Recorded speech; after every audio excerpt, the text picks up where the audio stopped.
Andy. Hey.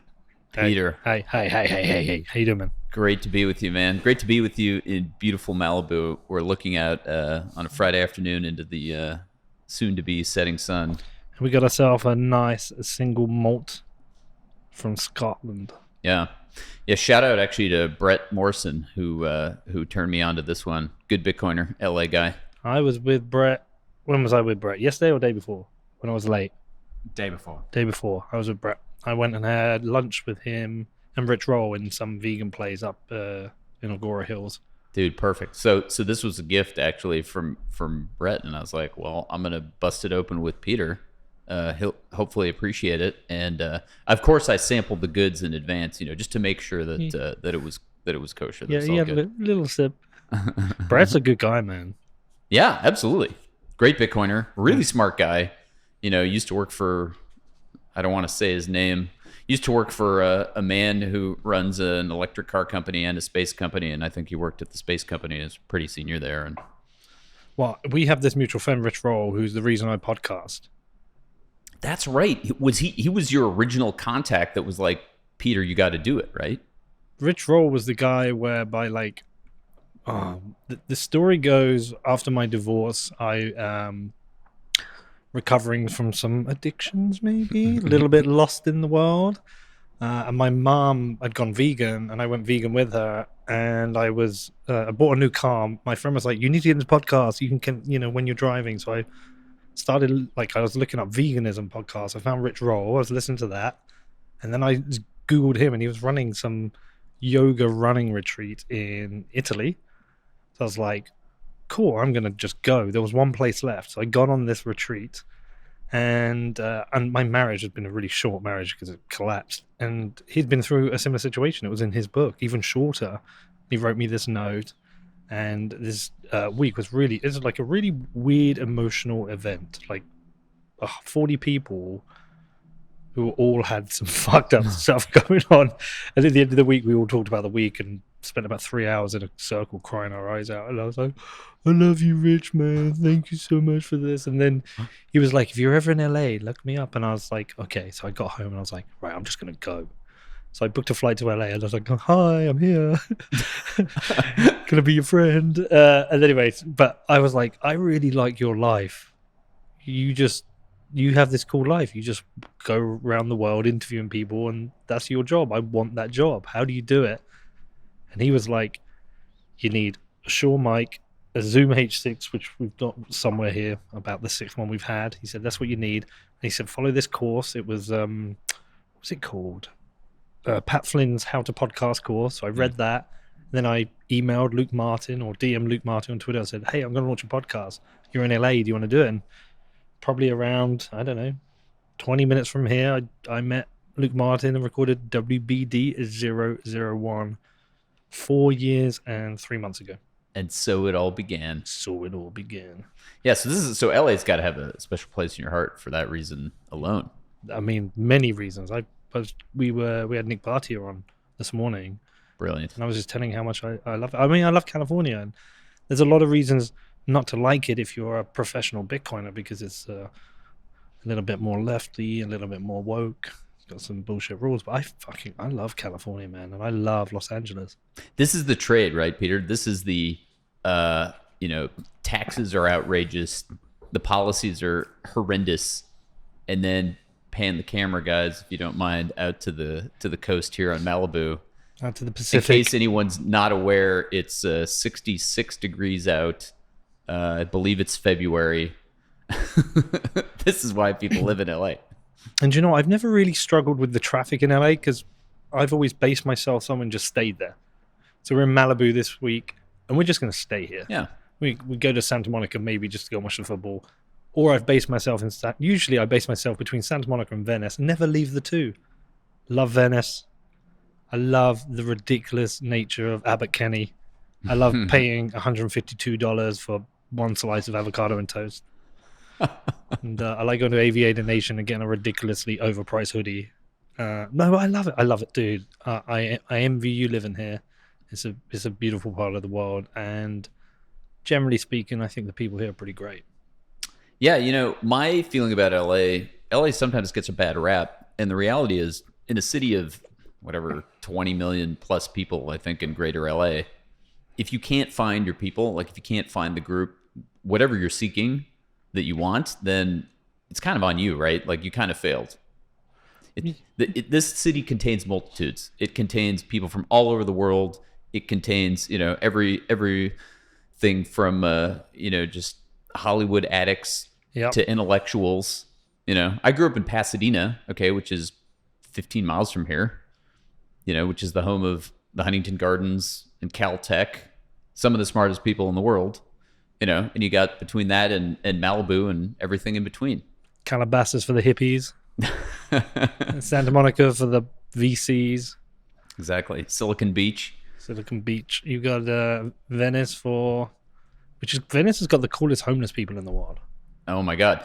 The original, arguably. I mean, in terms of like, I'm sad to say with the homeless trend, through the country, I feel like it started here, which makes a decent amount of sense considering that it's a little easier to be homeless when it's 66 degrees in February.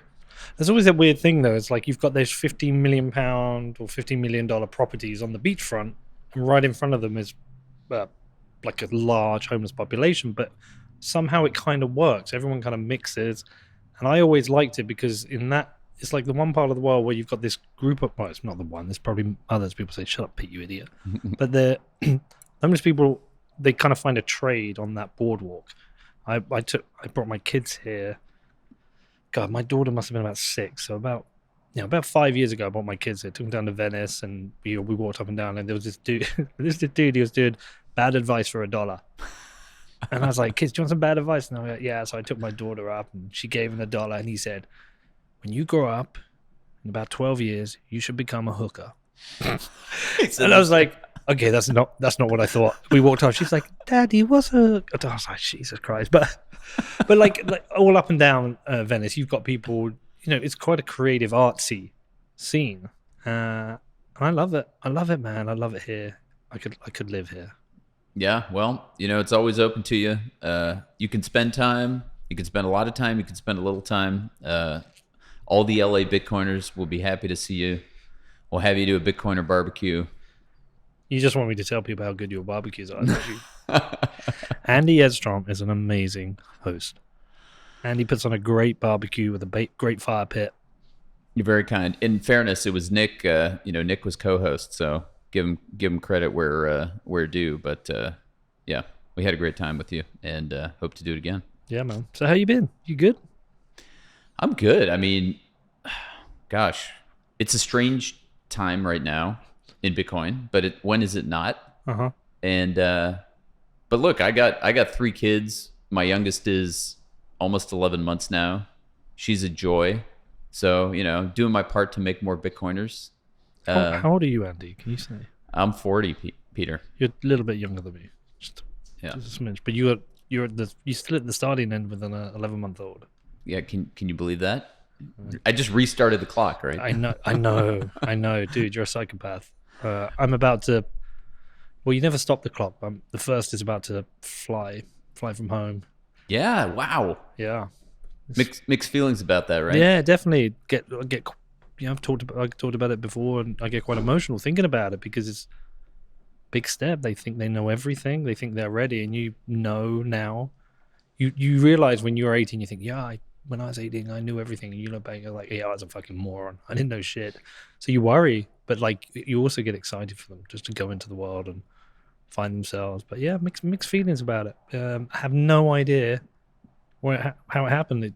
It doesn't feel like 18 years ago that I was in Bedford Hospital and this little tiny blob of flesh was given into me, and I was looking at it going, shit.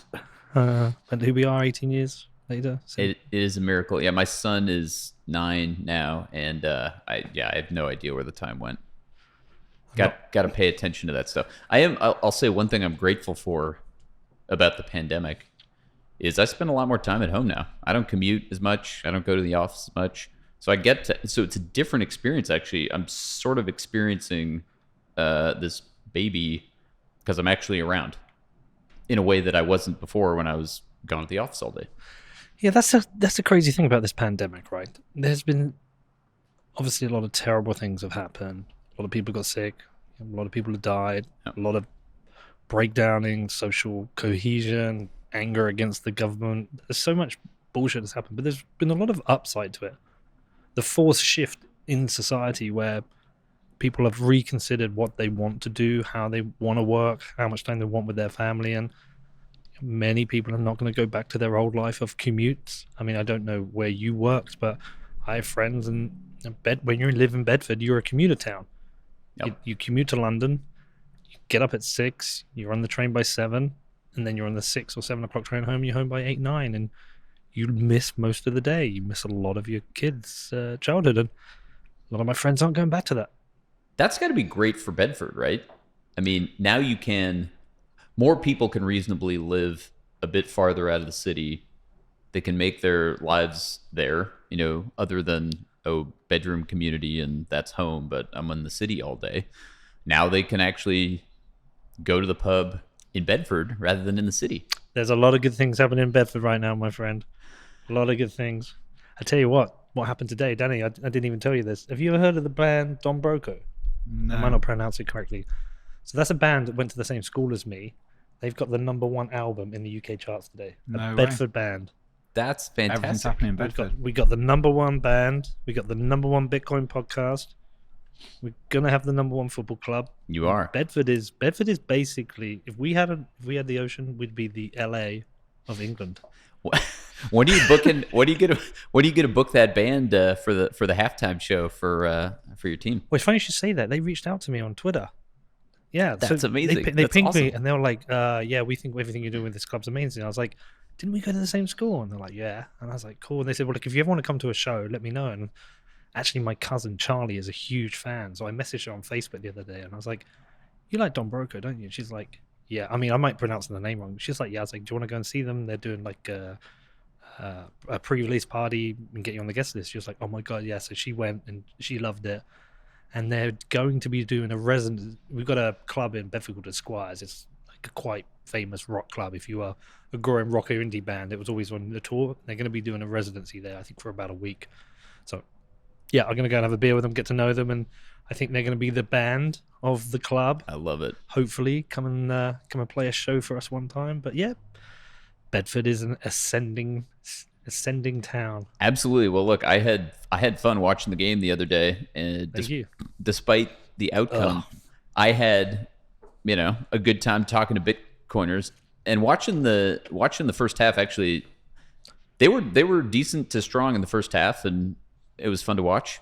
And in the second half, it was fine because I got to talk Bitcoin with VJ. Well, give us some time.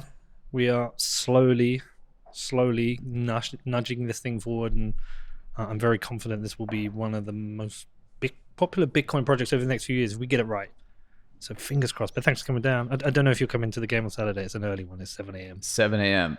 All right, I'm gonna try. You could bring your That's tomorrow. 7 a.m. tomorrow. Yeah, basically. Tomorrow. All right. Well, I better Tomorrow. lay off the scotch here.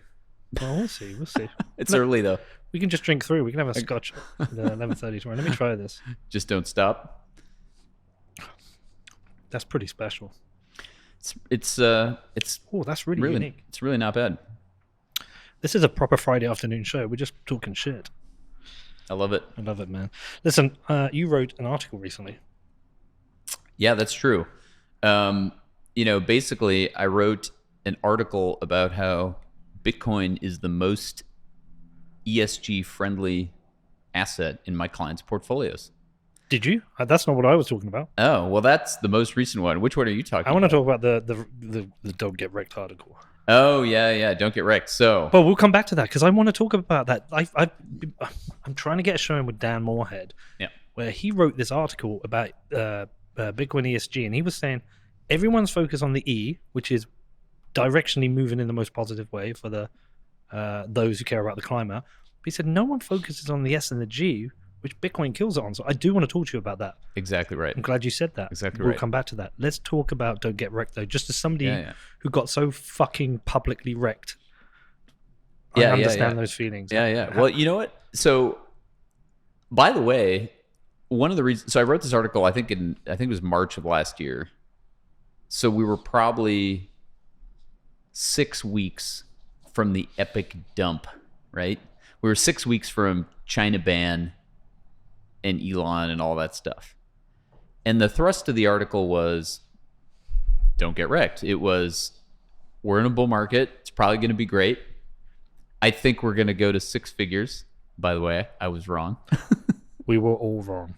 We were also wrong. We were also wrong. But what film's that? That's from a film. We were all... Prometheus. Oh, I have to check. I have to revisit. Yeah. Anyway, sorry. So yeah, it was good times. And the reason I wrote the article was it was basically a scenario for the next bear market, right? And the admonition of the article was, please plebs, please people, please Bitcoiners who I know and love, many of you I don't know, but I still love you, don't use leverage, because leverage can crush you. And the scenario I laid out was, okay, you get the halving, so price moves up, then you get the follow through, big announcements, certain new people show up, Michael Saylor, for example. You get the follow through in the bull market, and then eventually you get the retail pile in and the blow off top. And then, so that's usually the way it's gone in history. And then you get a reversal, and then the whales, the old timers, the OGs say, oh, I've seen this movie before. I'm out. And then the pain kicks in because those who are levered long, right, get wrecked. And it didn't shape out that way exactly, because obviously we didn't get to 6 figures. But unfortunately, we did get a catalyst, which was obviously China. And so we got the levered liquidation, the downward move. And so, that was almost a year ago exactly. And I still feel like I just don't know if lessons were learned. I just worry for the people using leverage. I worry for the plebs. And I'm kind of a broken record on this, but I think that there's a categorical difference. This is what I always struggle to explain, like, why is it different? What is different about leverage? And I think people look at it as a matter of degree. They say, oh, I'm just taking incrementally more risk. I'm just posting a few coins and I'm adding a little bit of exposure and it's reasonable and I'll be fine. But I actually think it is a categorical binary difference between having leverage and having no leverage. Because if you can support your lifestyle, either with your fiat job or your cash savings, what have you, if you have enough runway, you are truly bulletproof, at least with respect to Bitcoin price risk, right? You can ride through that cycle. You can ride up the highs, you can ride down the lows and not get pushed off your stack. Well, you can't leverage in cold storage. Also true. Which is another, it's all the more reason, right, to not lever. I'm only talking about economic risk right now. I'm only talking about, the risk basically that your stack gets yanked. But add that fact that you have to post collateral, you have to hand your coins to some third party who may or may not lose them, may or may not get hacked. If and when they get hacked or stolen from, either inside job or outside hack, may or may not disclose it, could be running fractional reserve, may or may not be able to accept more collateral if you try to post more collateral to defend your position in a downturn. Which we know has happened to very popular Bitcoiners. There's a specific case with BitMEX of a fund. I think it was... what was the name of the guy? Did the show with Pomp. Oh, God. Disappeared. Did that really great show with Pomp. Don't know. Anyway, their fund... They were leveraged. Yeah. They tried to post.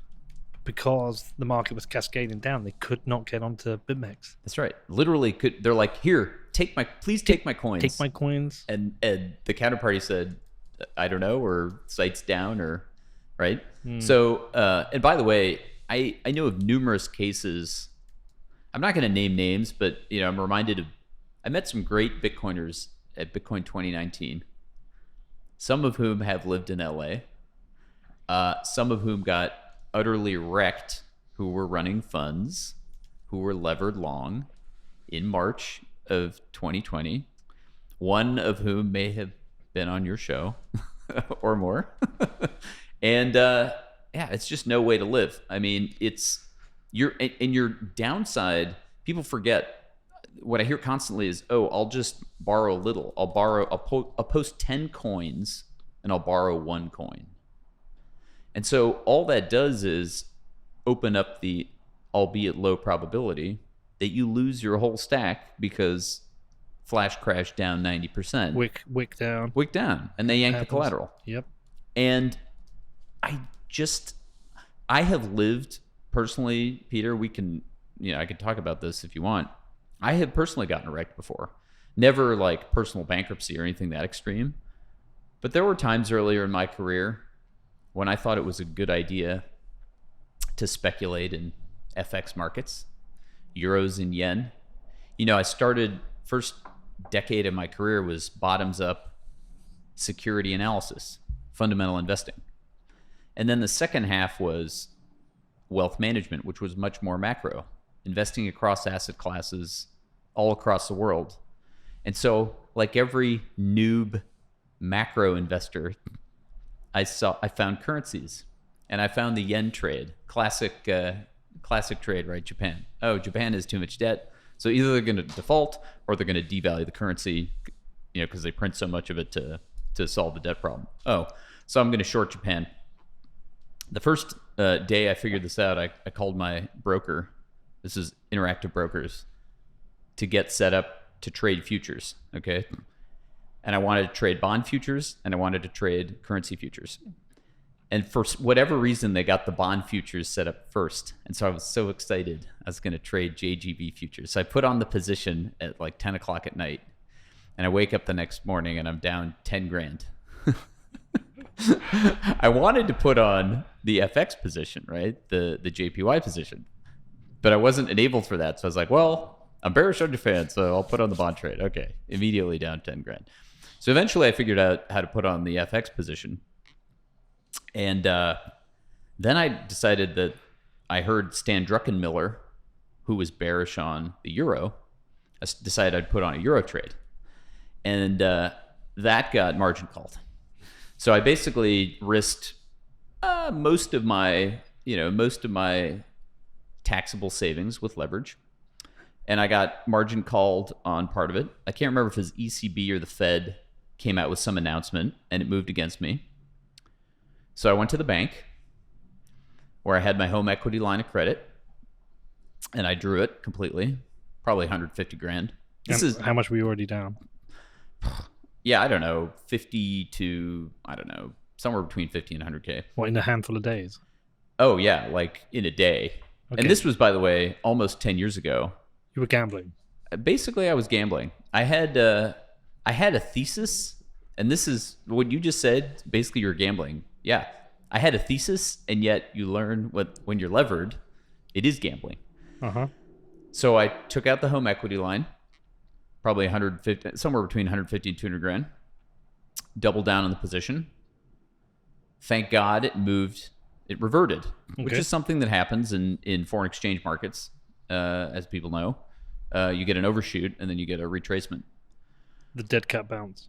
Well, because I had doubled down and increased my exposure, and I had only gotten stopped out of part of my stack, I ended up with a nice profit. So you took it out, you withdrew, you took your profits, and you said, "I did well here," and you walked away.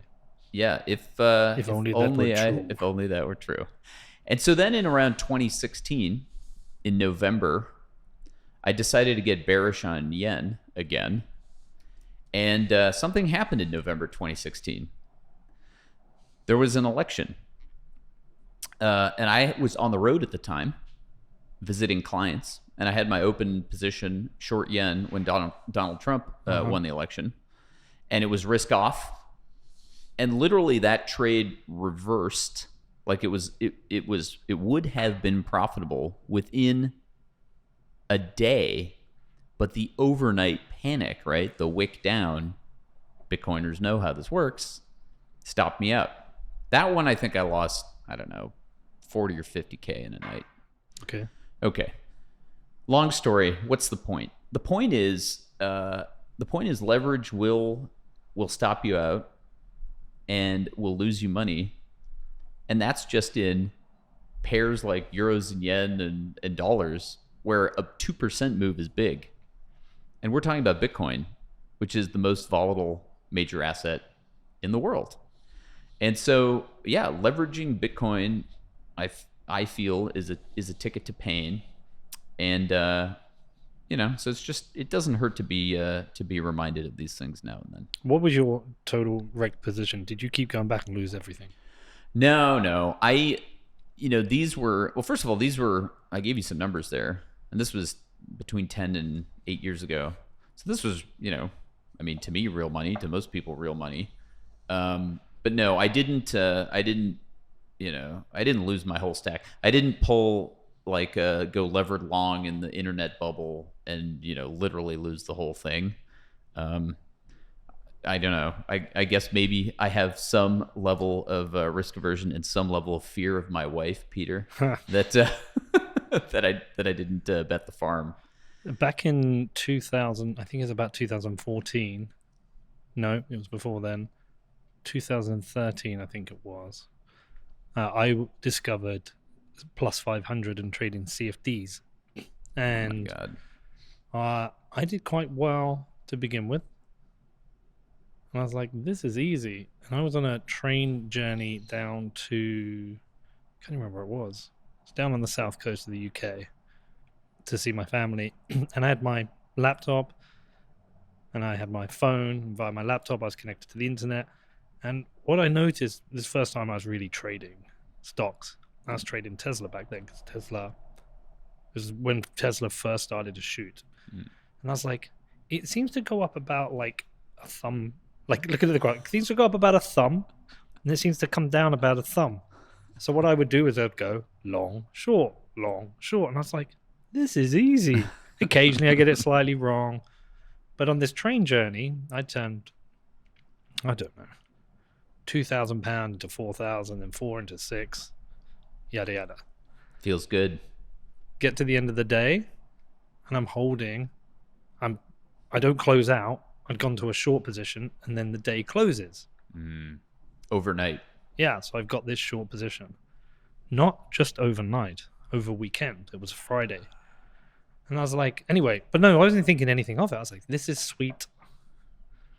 Made all this money on this train journey, thousands of pounds. Get in the train to work on the Monday, get to work. And then, obviously we're in the UK, time's ahead. And there's the pre-hours trading, whatever it is, the pre-market. Yep. And some news comes out about Tesla, their numbers, and the pre-market shoots up, and I'm looking at my account and it says what I'm down, and then the market opens, done. The whole account wiped out. It was thousands of pounds, and I felt sick to my stomach. I remember going outside of work. And I phoned my my wife at the time, ex-wife now, and I said, I need to tell you something because I feel sick, really sick. And I explained it to her, and she's very cool about it. Went home, we talked about it, and I agreed I wouldn't do it again. Obviously I did because I'm a degenerate. But I learned so much from that moment, that utter awful feeling of getting financially fucked.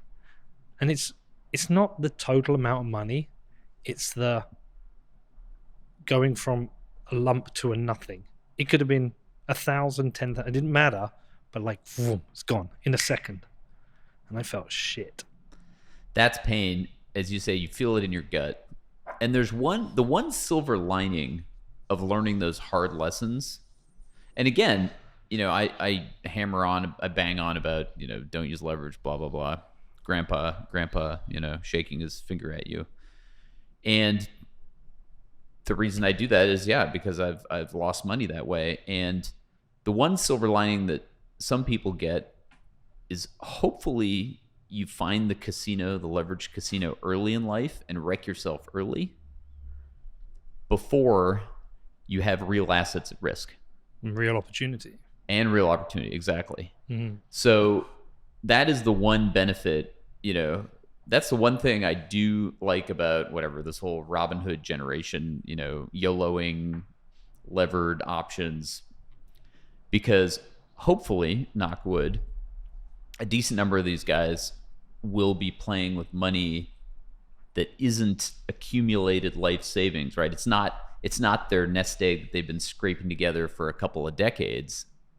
It's what they earned in their 20s, and they could afford the losses, and they'll go through the cycle and they'll say, I learned some lessons, and at least I won't put myself in a position where I can literally get zeroed out. So hopefully that's how it goes. That's the optimistic take. Danny, do you remember back in 2018 that couple from New Zealand who phoned me up, who got wrecked? No, I don't remember that at all. So 2018, excuse me, I got this email from this lady. She was like, I know you got wrecked in 2000, because I did a Twitter thread on how I'd got wrecked. Quite a popular thread at the time. I will come back to what happened there. But she got in touch and she said, we're in a tricky position and we need some advice. Can you talk to me? And I was like, sure, I'll talk to you. I mean, I'm not sure what advice I can give. And basically, they got into Bitcoin, got into shitcoins, made some money, remortgaged their house, put all their savings in, and they kind of lost everything. As the market dumped, they would double down and wait and double down. And it was, I forget because the call was so long ago, but I feel like it was like 250,000 went down to thousands. Ugh. They lost everything. Got wrecked on shitcoins. And they had a young baby, and they destroyed everything they'd taken years to accumulate, the whole life they'd wanted to build. So I'm with you. I completely agree. I actually think getting wrecked is a super important lesson. I've had it 3 times in 3 different ways. The little Tesla story I told you there. My company crashing after my divorce, and a company I spent 8 years building died within a year. A company that could have sold for millions. And then my 2017 crypto reckoning, 17, 18. The last one, the best one. And it led me, Andy, to when people say, how do I do this? How do I trade? Well, it's like, firstly, you don't trade. The best thing you can do is stack, hodl, deep storage, don't leverage, don't do shitcoins, and then find a job you like, work hard, earn money, keep working hard, keep earning money, and keep stacking. It's just, to me, it's the only play in town. I agree. It's the story you just described of the couple that had saved presumably for years and then lost it all. That could have they did it on altcoins, but they could have done it in Bitcoin. That's when you lever Bitcoin, you turn it into a shitcoin, right? You turn it into an altcoin. Yeah. At least in terms of the downside risk. And so you save your time. Bitcoin is this unbelievably unparalleled asset that respects your time spent and your labor, and it puts it into this safe and growing in value bank in cyberspace, as Saylor says. But you can screw it up if you lever it, because if you lever it, that doesn't respect your time. Levering Bitcoin literally inverts 180 degrees the way that Bitcoin otherwise respects your time. Danny, do you have a getting wrecked story? I've got 2 getting wrecked stories. I'm talking about one specifically. Yeah, I know. We can get to that. But in 2017, I got pretty wrecked. I didn't have that much money at the time, but I got into like ICOs, all that bullshit, and turned everything that I'd done sort of quite well through that year into basically nothing, started again. But then like earlier this year, last year, in May, I was away for my birthday, and my problem is I get super bullish. I get way too bullish. He gives me a call. He says, Pete, I need to talk to you about something. So I should have known it was a top because I just bought myself a watch. It was only quite a small like leverage long. I wasn't super leveraged, but I was leveraged long. Went to sleep, and it was like that day when it went from, 60 to like 52 or something, got wiped out. But It was bad, but I hadn't put like my whole stack on there. But it fucking hurts. Yeah, It really hurts. that's brutal. That's the pain. It was your Christmas bonus. Yeah. And at least, and this is what I'd say to people is like, look, if you want to lever part of your stack, first of all, don't assume you're going to follow your money, right? Like, don't say, oh, I'm going to post, again, I'm using round numbers. I'm going to post 10 coins and I'm going to borrow another 10. So I'm 50% levered. But it's okay because if price goes down, I'll just post more collateral. That's I think, bad way to go. What I think is... And that's kind of what happened to me. Right. There you go. And so what you should say is instead, look, pick the leverage level that you're going to pick. Be ready to walk away from it. Yep. Assume it's going to get vaporized immediately in an instant. And just be okay with that. Yep. You want to do that with 10% of your stack? You want to gamble? Okay. Have at it. And yeah, just expect that that it's a zero. I have 2 different types of leverage I use. I've got essentially one leverage position open and a different type of leverage. And these are the ones I think. The first one, I don't think everyone should do, but some can do. So during the bull run of last year, we went up to something like 30 and we crashed to 17,500. I just got out of bed. I was like, this is a buying opportunity. I've got no dry powder.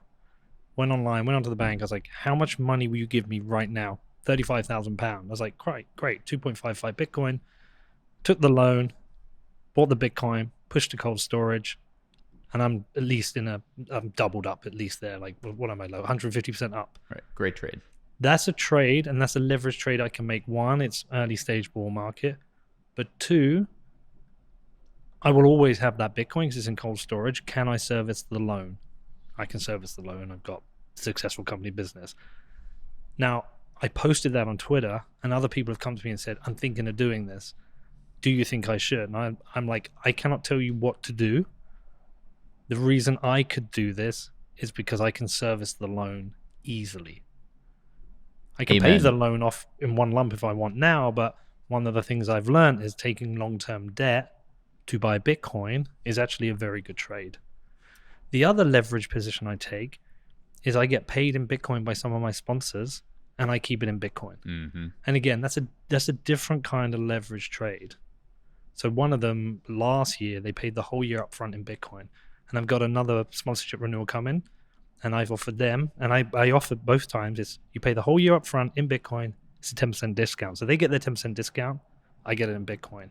Now, these are cycle and price dependent, but they're the only leverage trades I make now. Now we're talking. So I like this this discussion. Well, actually, let me throw in a third one. Sorry, it's similar to the first one. I'm buying a new house. Yeah. And to my mortgage broker, I said, I want the longest term mortgage with the most borrowed money possible.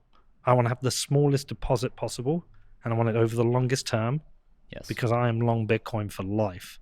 So they're the ones I do make. And these are the good types of leverage. Yeah. So I agree with your strategy.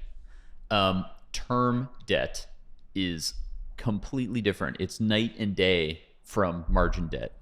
The margin debt, where you got your Bitcoin collateral posted, where they can yank the rug on you, completely different from term debt, like you described. You borrow from the bank, as long as you can make that interest payment, which is because interest rates are so low, is a tiny fraction of the total principal. As long as you can fund that, you're fine. This is why mortgage debt is amazing, right? I mean, it's also government subsidized, but as long as you can make that mortgage payment and it's a multi-year term, you're good. So I believe in that type of debt. That, by the way, as people know, is what Michael Saylor does. Yes, his convertible bonds mostly are in the money. However, if, God forbid, price goes down, he still is going to have to pay that debt back. Yeah. If it doesn't go his direction. But 5-year maturity, right? He's got a halving cycle plus. And that is kind of, I give him credit. It's actually, I don't know if it's coincidental or it's Michael Saylor genius or both, which is 5-year maturity is actually pretty standard in the corporate bond market and also in the convert market. So, and 5 years is a little more than a halving. So that's a good way to go. If the halvings play out, because this year's Well, been very different. Yeah, who knows? I mean, this is all making assumptions. It's true. It's true. And it's what I am questioning this year. Me and Danny talk a lot about this stuff. Like, why is this year different?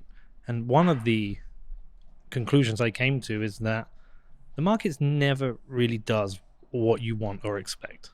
It always seems to go against you. And I know that's not the case for everyone because we have successful traders, but it kind of does. That you always get that feeling. And 2013 cycle, I experienced it in part, only mildly, but I experienced it. And then 2017 was essentially a repeat, very similar, massive blow off top. But like 2021, Bitcoin is known by everyone. Everyone knows it exists. Lots of people own it. And I think everyone expected the same. And my expectation is this is why we didn't get the same. This is why we have a different market. There's a very good case to be made exactly as you stated it. And that case is true in most other financial markets. The obvious trade is usually wrong, right?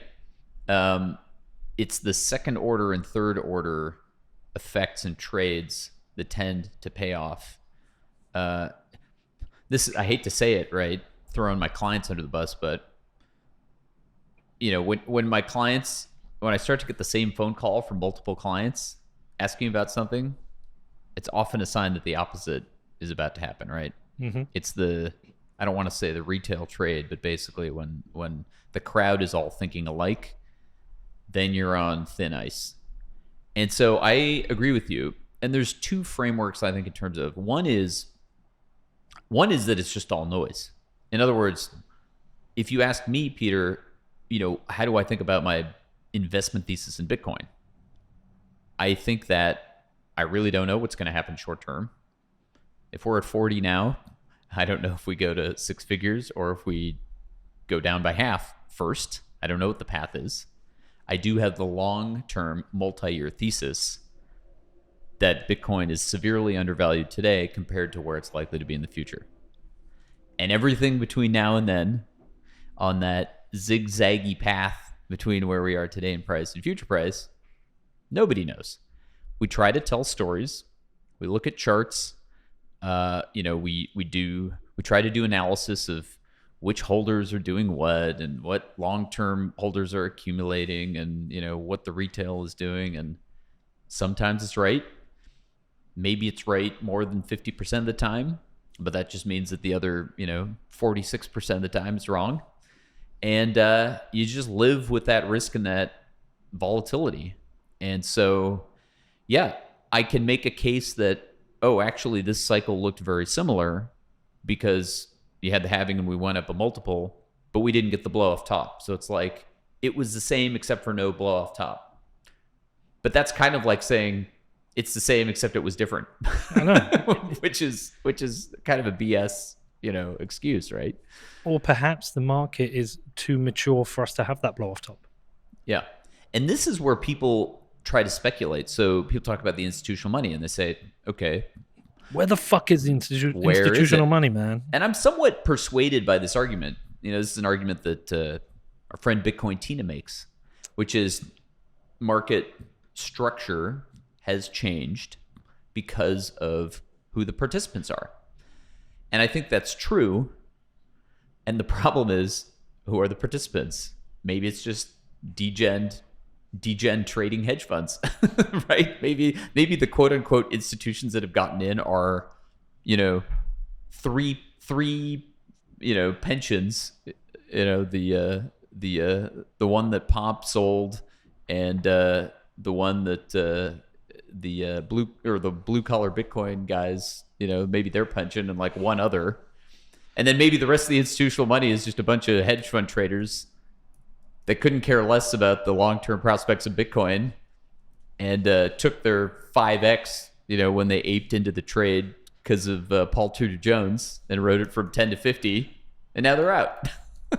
Well, I think there's a lot of validity to the idea that money was taken off the table.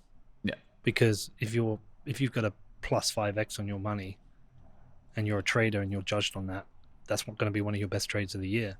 Yeah. we saw it with that gold fund, the Ruffalo or whatever its name was. Yes, the one that took a partial. They took a BTC position as well. Yeah. And then they just traded out of it. They're like, great, we got a multiple.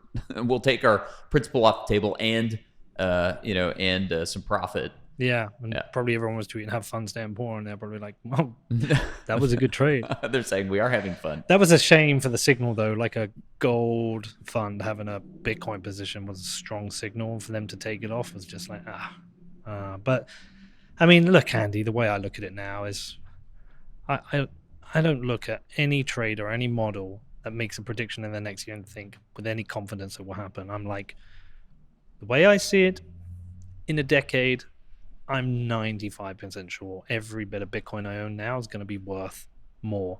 Like, hopefully significantly more, but more. And I'm like 80% sure in 5 years the same is true.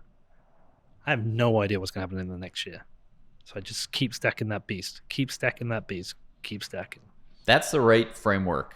High confidence in the long term, moderate confidence in the midterm, and in the short term, it's just rolling dice at the casino table. But that's what sucks for everyone who's getting wrecked going long Bitcoin, because over the long term, every one of those sats is going to be harder to get. All the ones you've lost are only going to get harder to get back.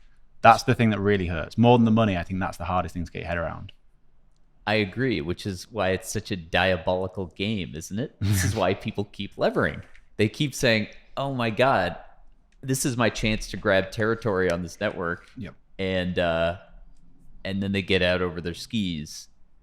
Or maybe they just say YOLO. Like maybe they say, I think there's a 30% chance that I get wrecked and stopped out, but I'm willing to take the 2-to-1 odds that I'll be a baller, I'll be a player because I'll be rich, because I'll have made more. Maybe that's the answer. Maybe that's the psychology of it. Yeah. Maybe. Well, listen, it's been a fun year. It's been an interesting year. And I'm still super bullish, and I'm super bullish for different reasons now, though. Not because of like all the traditional stuff is obvious to talk about, but one of the things that's making me super bullish is that I think that we are right at the early stages of other countries showing their hands.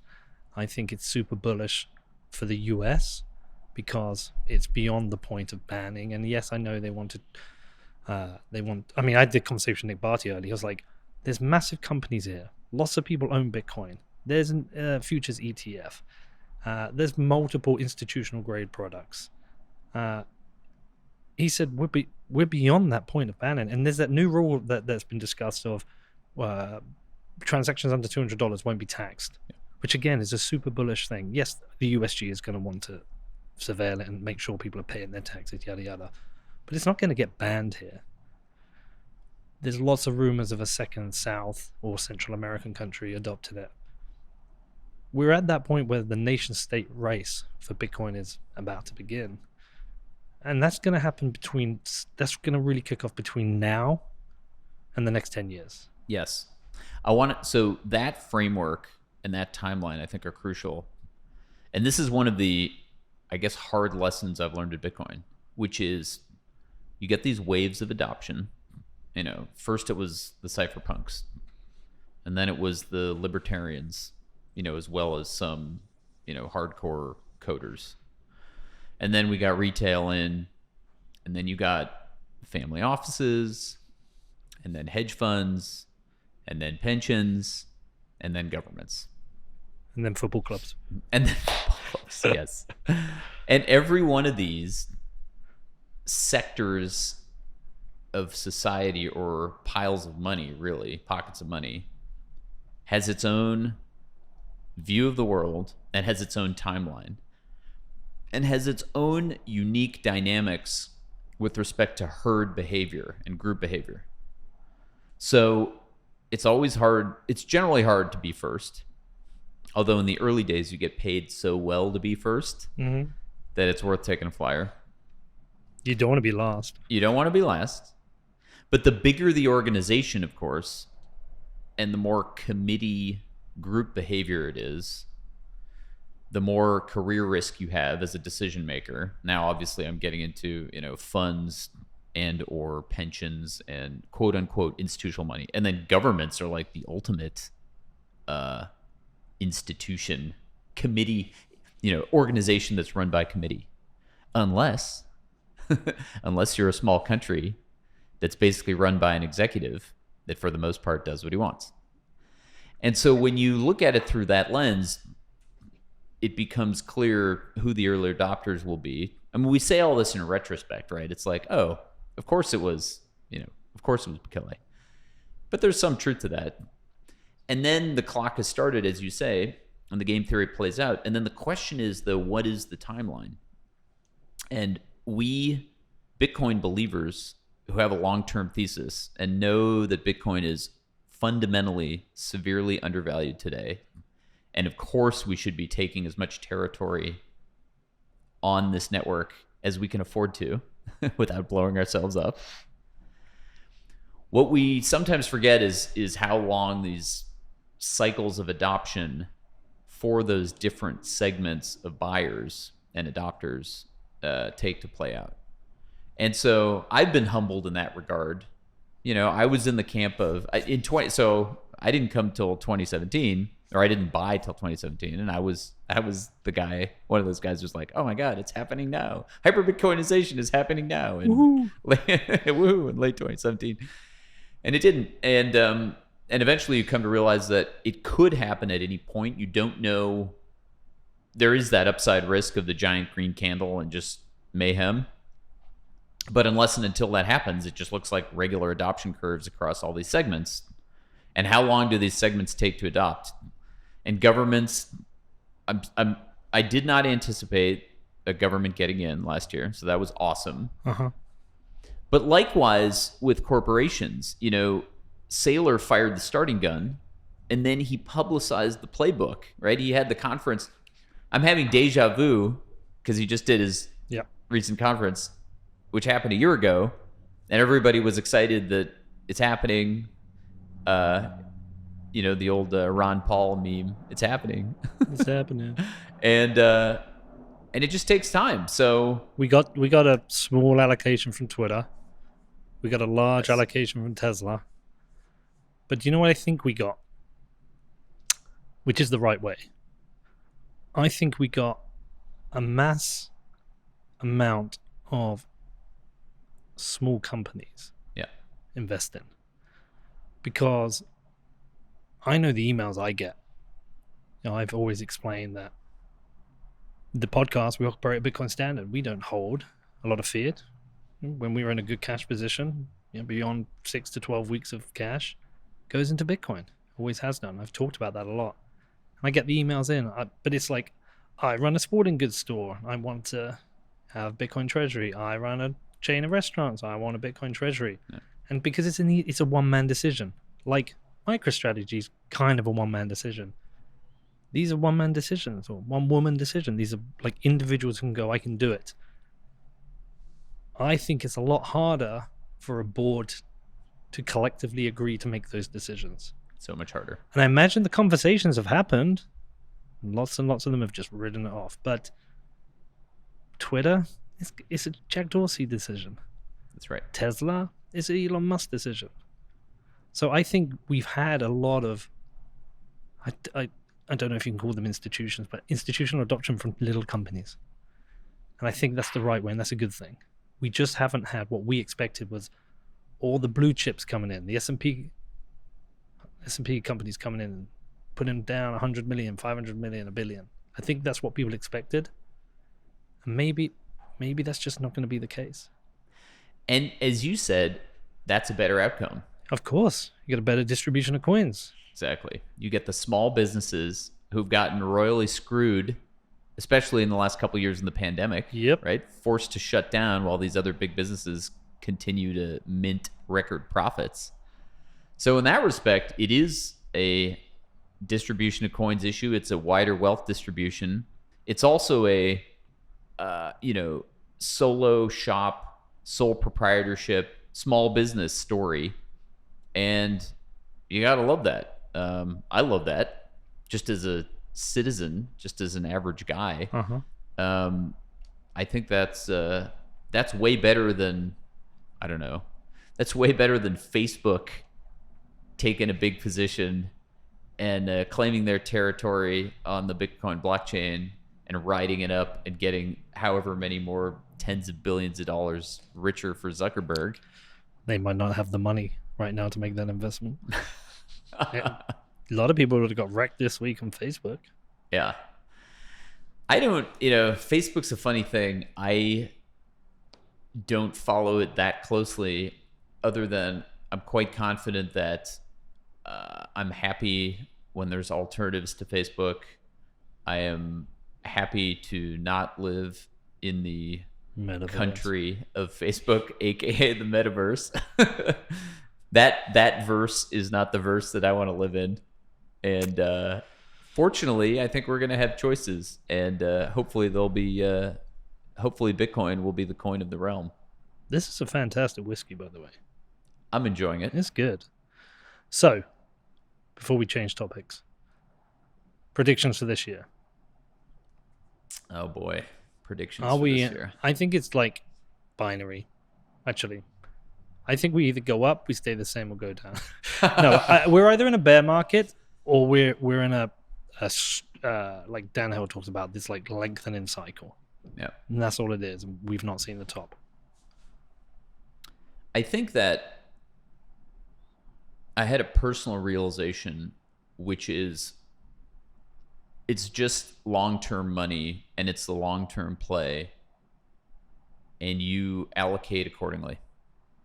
And that's kind of all that matters. In other words, the only reason I care about what price does in the next 11 months is if I plan to exit in the next 11 months. And Which you don't. Which I don't. Although, here's what I'll allow for, Peter. I will allow for the possibility that if you're literally all in Bitcoin, like your entire net worth, then after you've made a multiple, maybe you want to pull some chips off the table. Maybe you do feel pain when number goes down. Maybe you don't have alligator blood.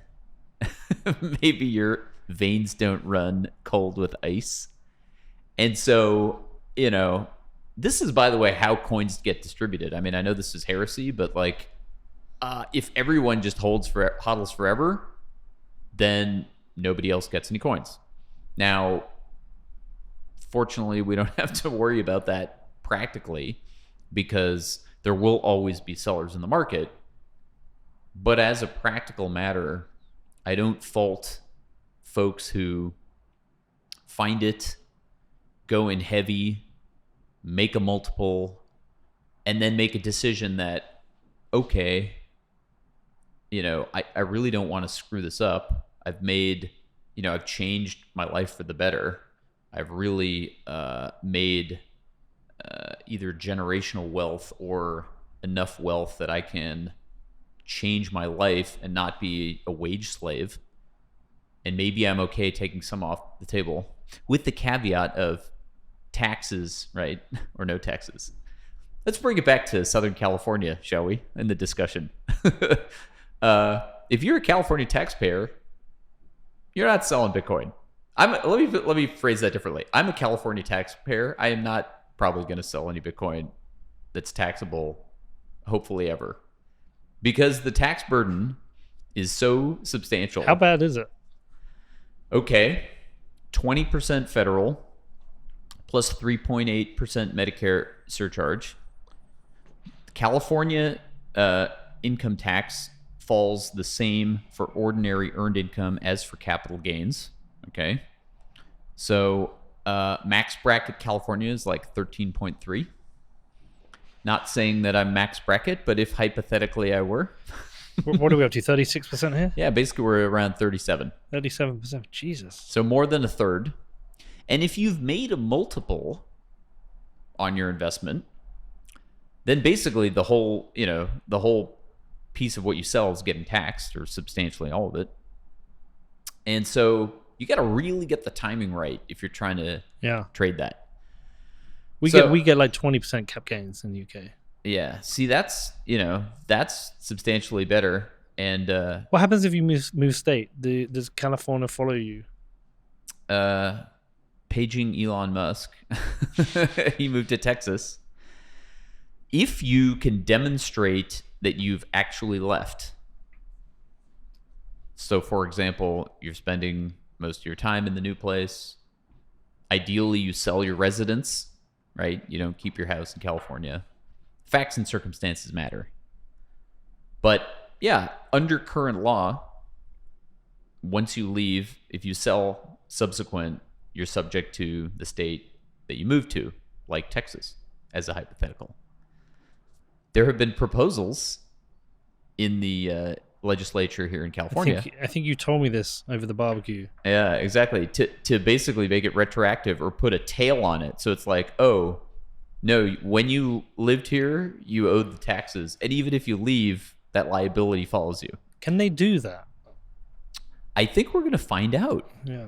And I think the reason we're going to find out is because we've got this insane competition going on, which I love.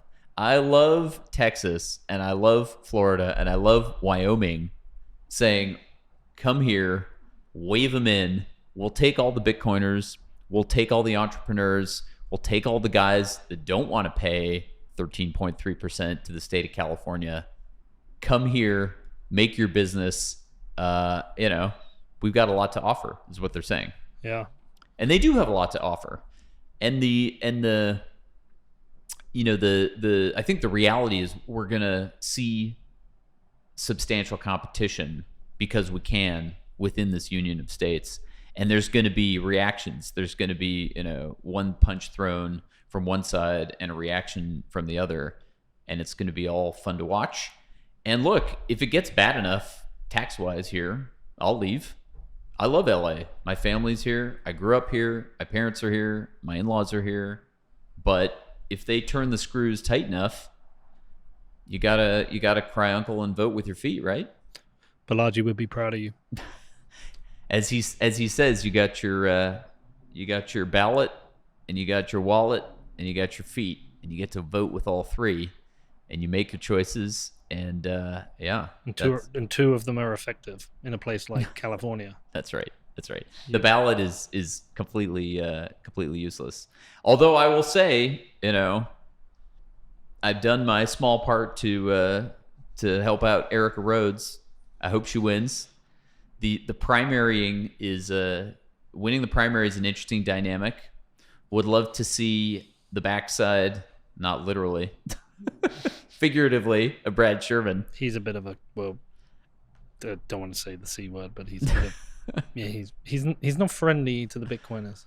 He's not at all. He likes the bankers. Do you know what's really interesting, Peter, is I accidentally spoke with a client about this because as an advisor, I'm not supposed to pitch political stuff to my clients, and I got some feedback.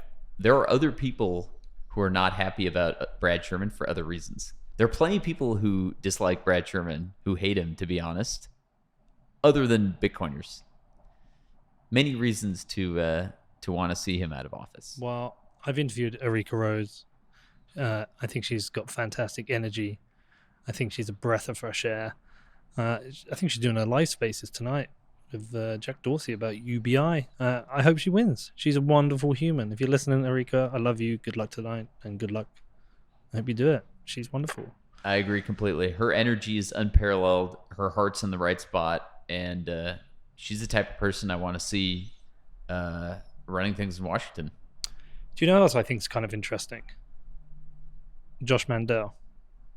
Don't know anything about Josh Mandel. Tell me. So Morgan Harper's up against him.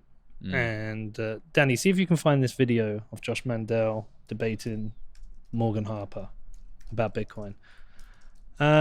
He's pro Bitcoin, and he put out this great speech. He was talking about if you're for big government and small people, then you should be against Bitcoin.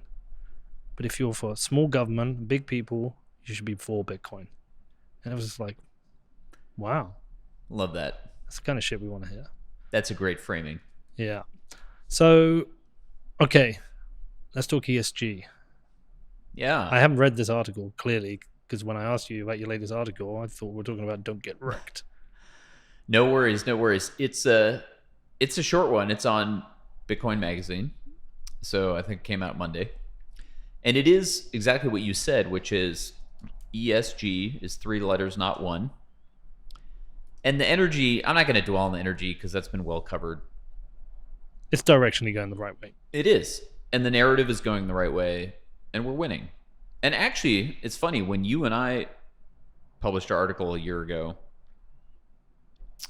separate one, I was quite worried about the environmental narrative, and it feels like we're winning. So anyway, so the S and the G, the social and the governance.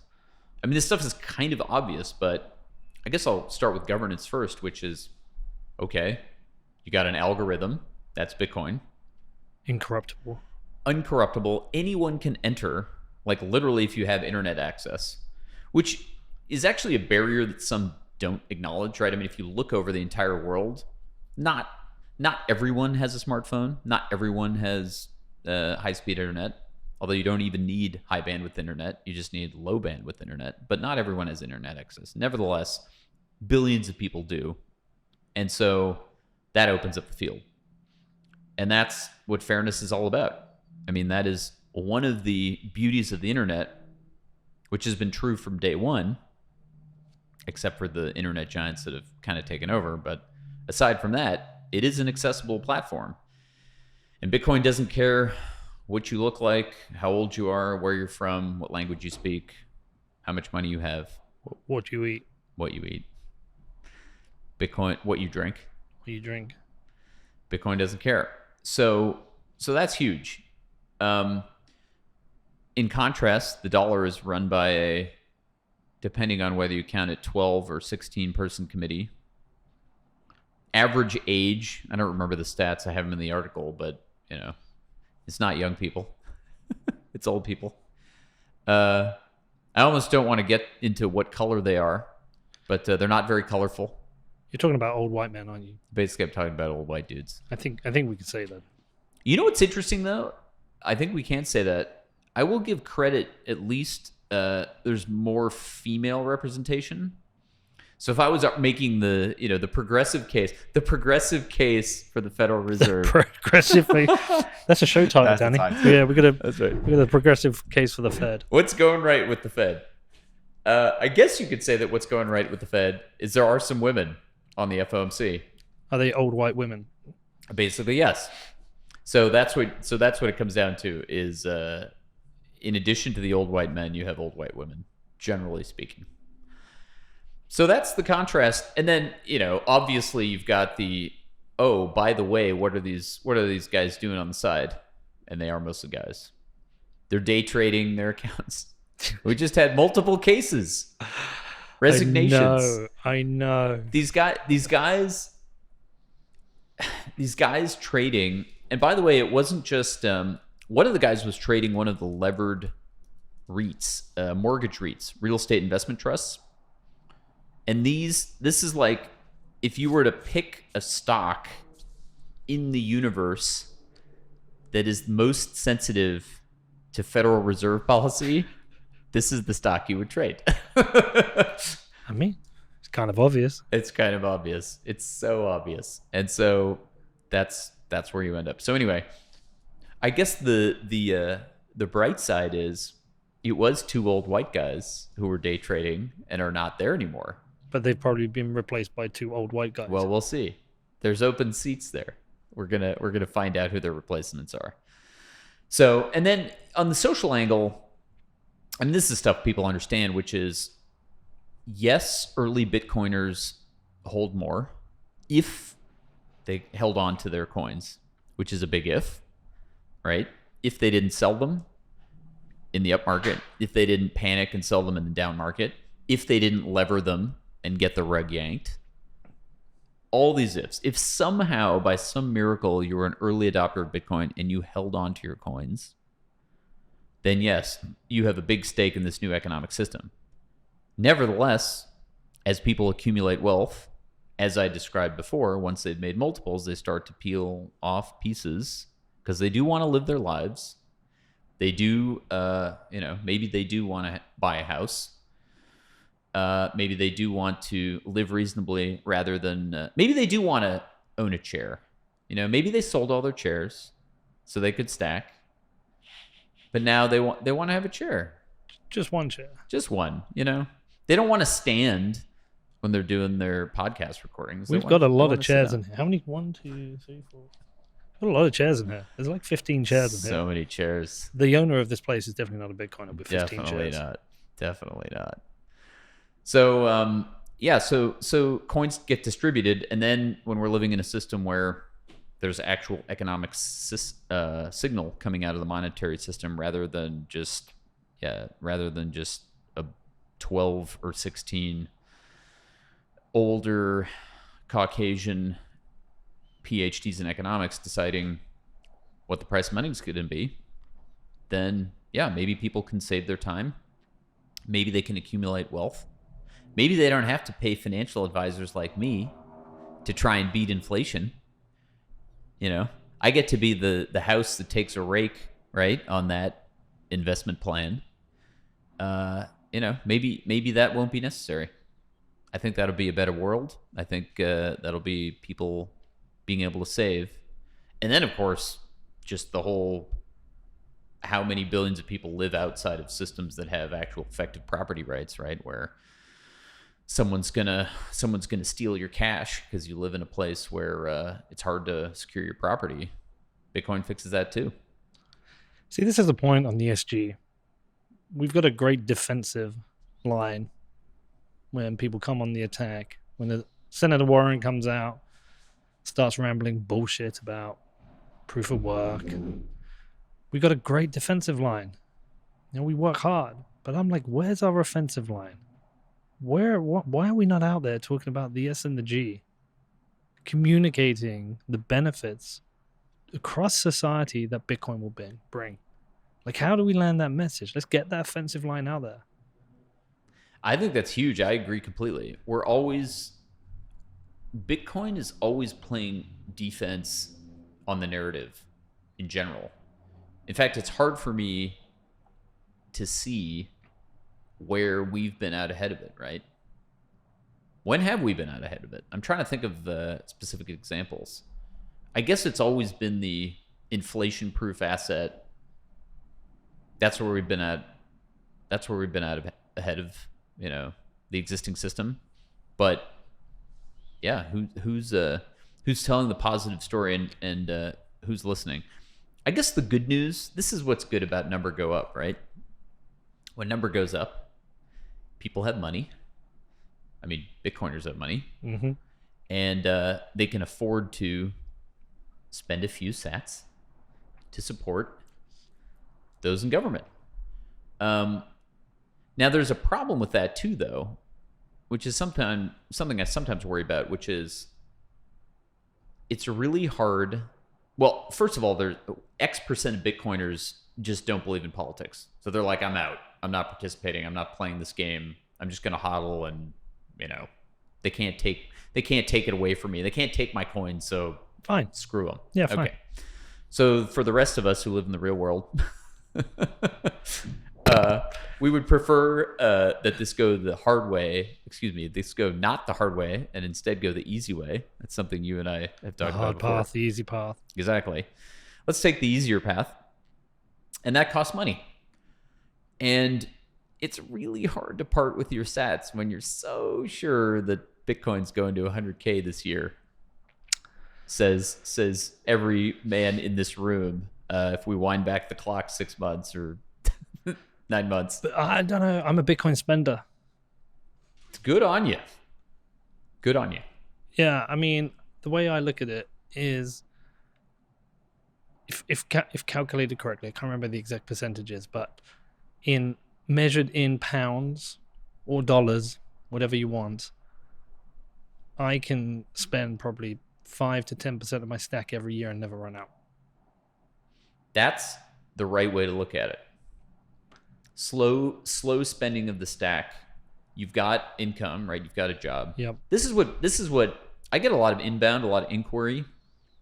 Folks, especially in legacy finance, guys working at investment banks, guys working at funds, guys working in wealth management.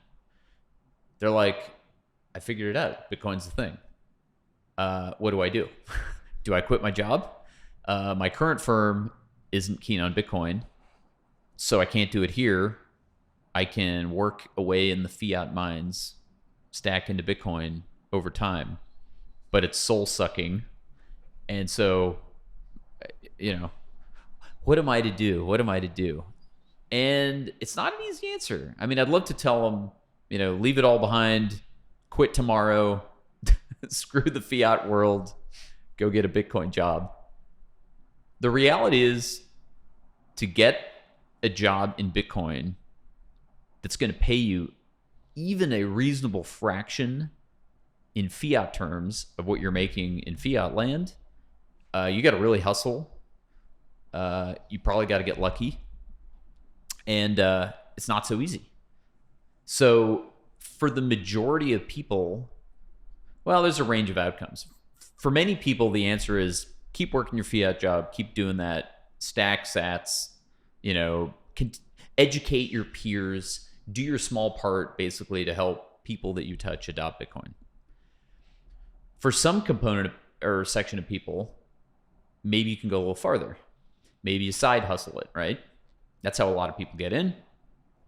They start doing something in Bitcoin, or they work part-time in Bitcoin while they're also working their existing fiat job. And then if you're ready, if you can afford it, or if you don't have too many dependents, or, if you can go a couple years without things working out, yeah, maybe you do quit tomorrow and just go for it. And it also comes down to conviction, right? If you got the long-term view and fiat don't matter to you, go for it. Do you want me to tell you my thesis on it? Yeah, I do. So we have two primary scarce resources, which is Bitcoin and time. Yep. And I'm 43. I don't know if I'm going to live to 44, 54, 64, 74. No idea.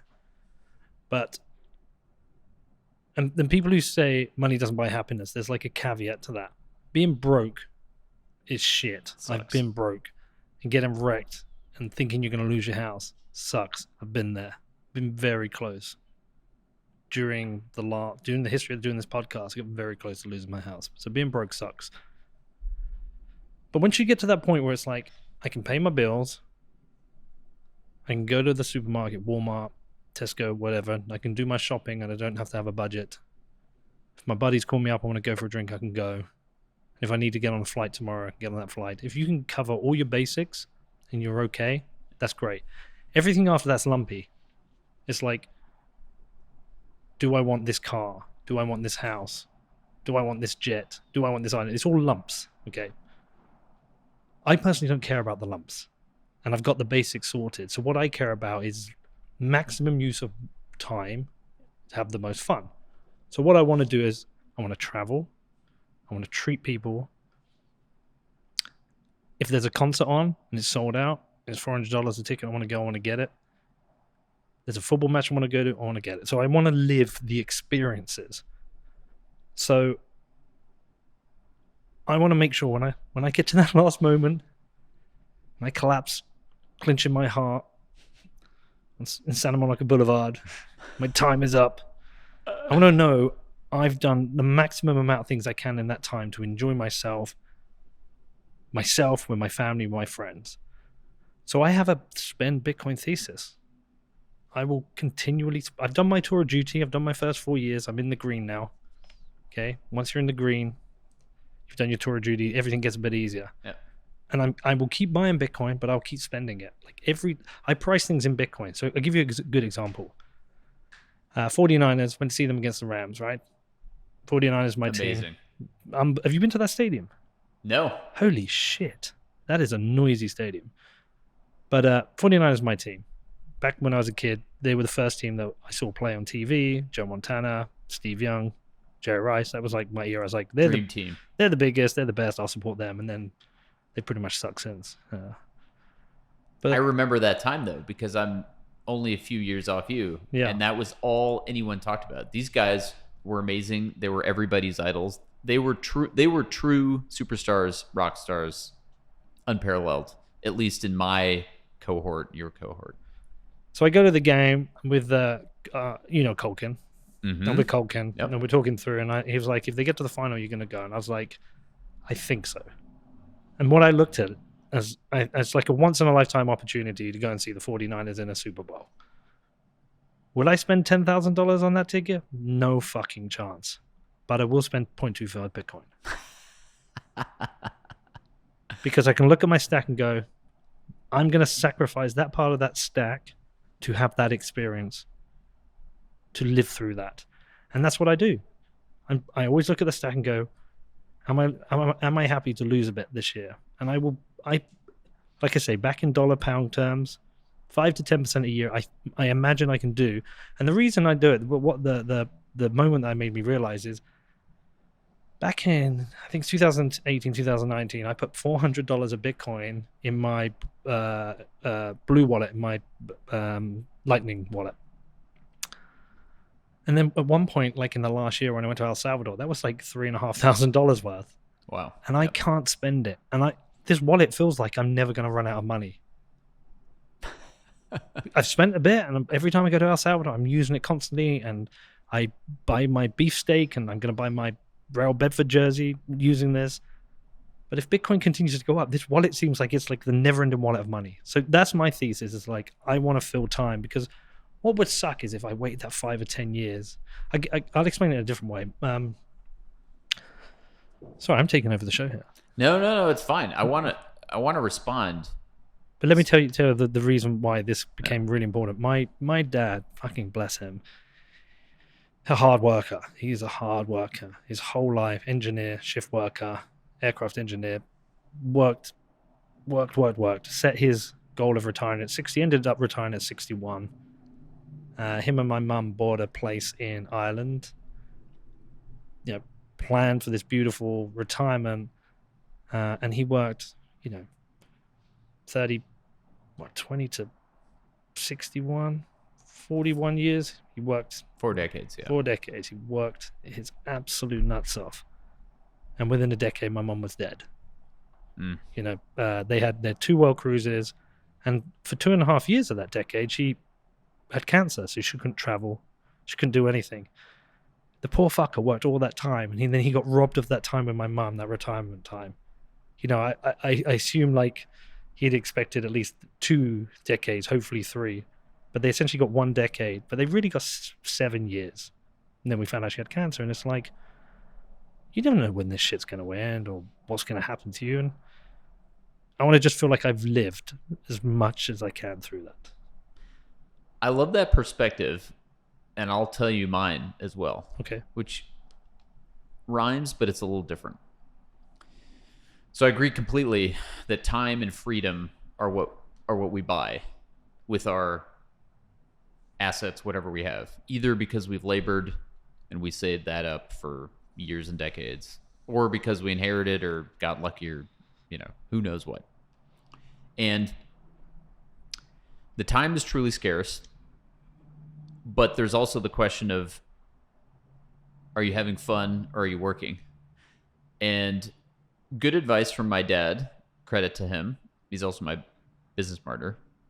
And he told me, find a job that doesn't feel like work, or only feels like work some of the time. Because there is a hybrid there, and there's basically degrees of difficulty and degrees of difference between pure slogging, just going to the salt mines. Maybe that's what your dad did. I don't know. And then there's jobs that are fun, doing what you love, and you get paid for it.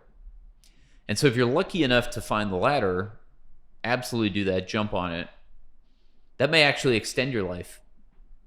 That may extend your time, believe it or not, because I've seen clients, I've seen people who quit their jobs and they deteriorate and die soon after. So if you find that passion and you can do it, and for more and more people, that's Bitcoin.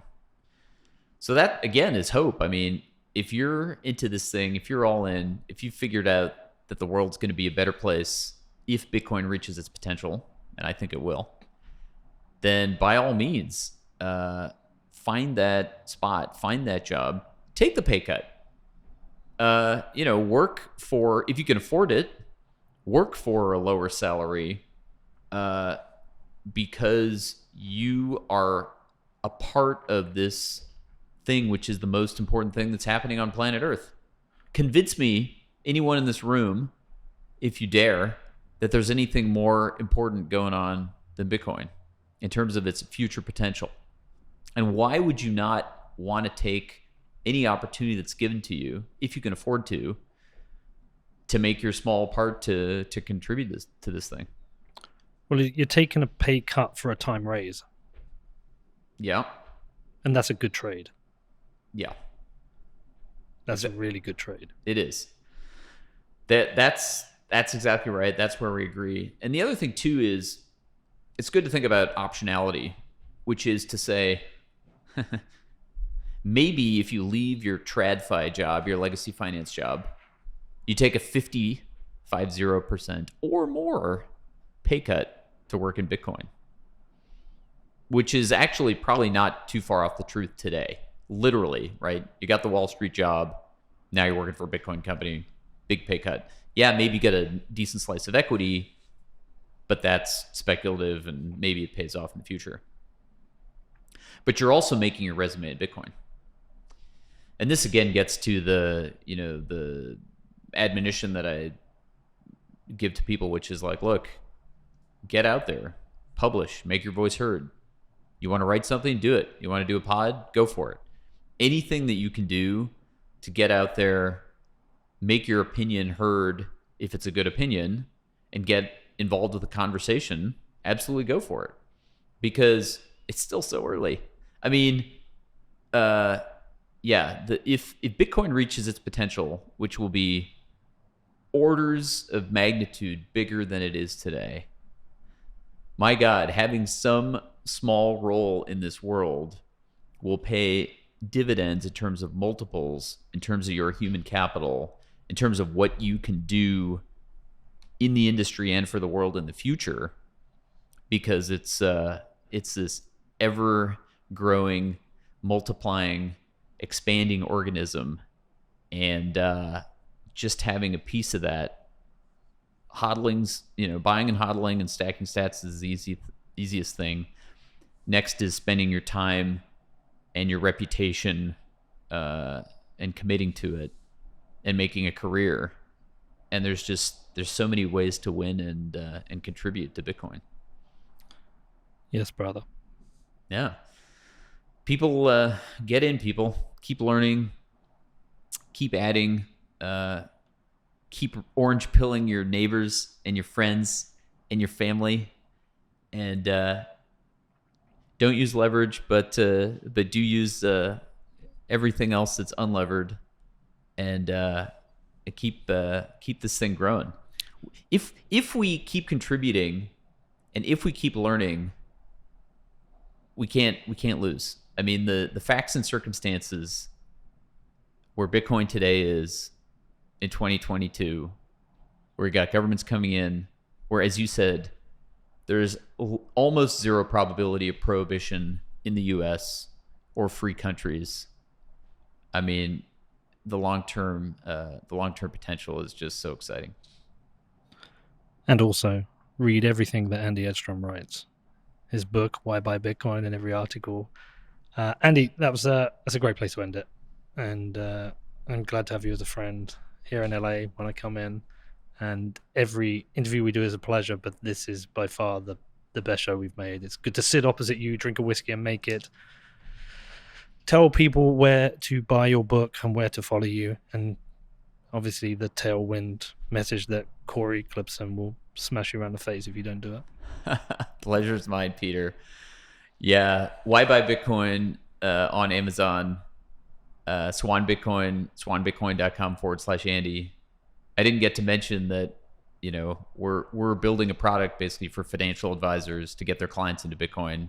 So that's swanbitcoin.com/advisor. Twitter is Edstrom Andrew. And yeah, it's been a real pleasure, Peter, and happy to be on this journey with you. Okay, man. Well, listen, take care. And next time I'm back here in California, I'm sure we're going to be hanging out, watching football, eating steak, talking Bitcoin. Thank you for just being around. And whenever I've needed you for a show, you've always turned around and said, yeah, I'll do it. So I appreciate that. Appreciate you, and good luck. Guaranteed, Peter. Come eat meat next time you're in town. All right, man.